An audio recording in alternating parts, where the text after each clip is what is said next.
The first reader of our second half writes mostly fiction from her tiny attic room in Southeast Portland.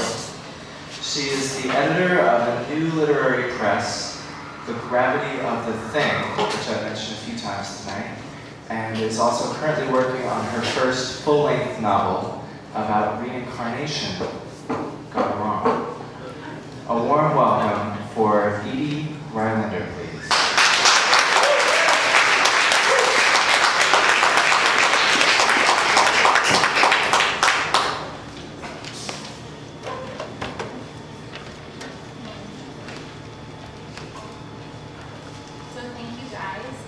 Am I loud enough? I did want to say thank you though. When we first talked about this as Follow the Writers, I think we were like, hey, we should have a reading. And then I kind of imagined that it would be one other person and that person would be inebriated and that's about it. So the fact that you guys are all here on your Monday nights means a lot. So thank you. Also, it's my first reading, so I'm kind of nervous to be gentle. My interest that I write mostly fiction, which is true, but I say that sometimes nonfiction happens, and that's kind of what happened here. I sat down to write a piece, and then nonfiction all over the page, and that's kind of what I'm sharing with you today. It's called My Mother and Mel Gibson. When I ran away at 14, it wasn't a covert dark of night, stumbling through the shadows to the getaway car sort of thing. Running away was scarily easy. I simply stayed away one weekend at a friend's house, and then I stayed away for going on a decade and a half. But that's not what I want to tell you. Some days I'll fantasize about things happening to my mother. She was the main reason I left home. Her increasing bouts of crazy felt contagious and cloying, like thick clouds of infectious perfume that I had to choke down daily. I became certain that once I caught the crazy, it would manifest itself, like with my mother, in the pursuit of unrealized delusions of fame, financial success, and spurting ejaculations of creative output. I wanted to do anything I could to avoid that, which is why I became a writer. My mother wanted to write and direct movies, big, giant blockbusters. She, a mid-40s, overweight housefrau who spoke in tongues 3 times a week at her local church and hung blue and black Amish prints all throughout the house, she wanted to work side by side with Mel Gibson. My mother ate, slept, and breathed Mel Gibson. Together, they would create Christian films that would change the world.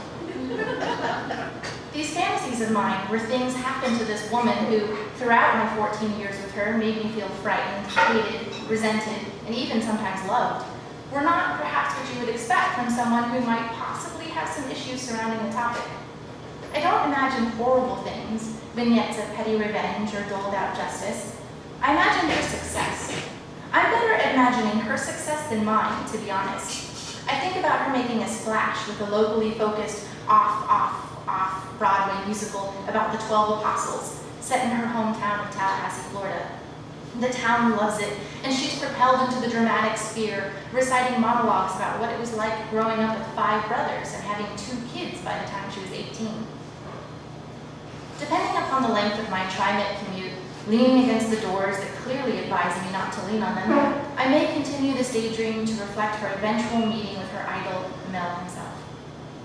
Sometimes in this daydream, he has his Australian accent, and sometimes it's his always surprised-sounding American drawl.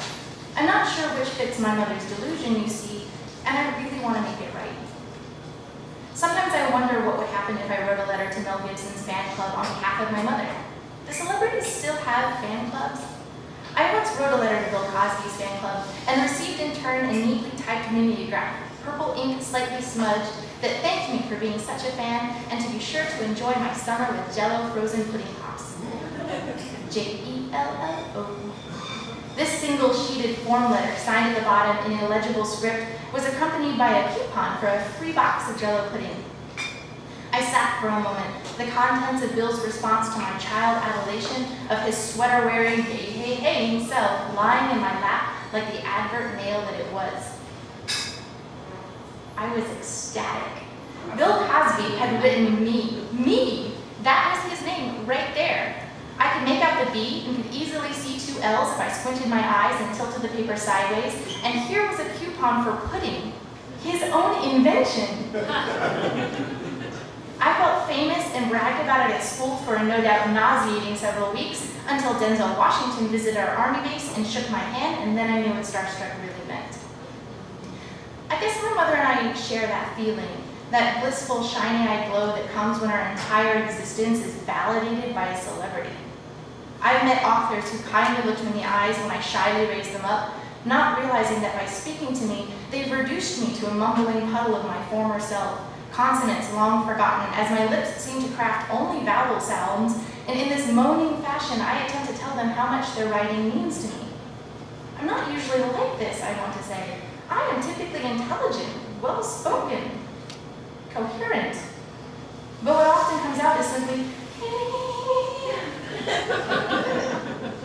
This is where, in my fantasies of my mother's success, she far surpasses what I've been able to do on Earth.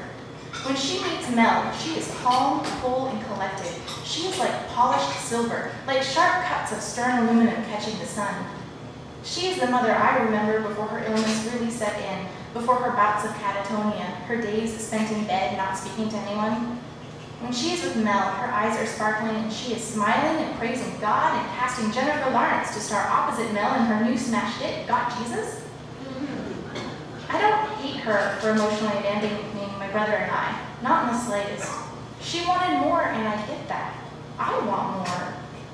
Leading church committees and directing the Easter musical wasn't enough for the woman that bore me, and as her daughter, I can only say it shouldn't have been. There are times when I still worry that in my 14 years living with her, I caught the crazy, and maybe I did.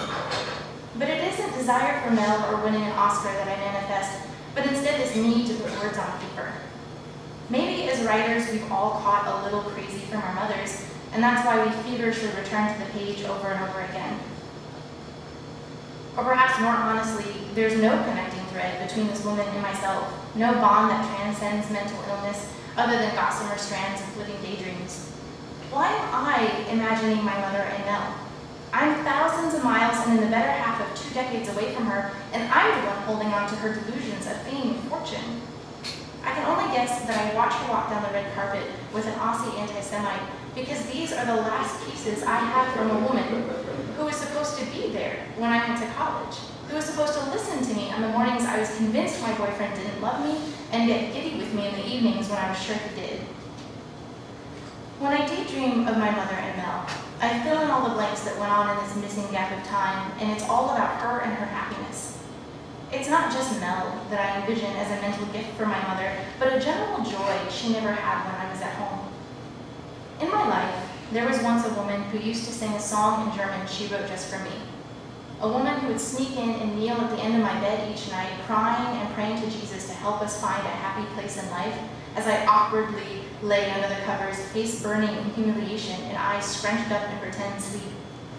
A lonely woman who sang loud soprano for her church choir and who loved Mel Gibson. A woman who could have passed the crazy onto her only shy, bookworm daughter, but didn't. In my daydreams, she is everything she wanted to be in her life, and I sit on the sidelines forgotten and content, wanting nothing more but to watch her face as she shines and shines and shines. Thank you, guys.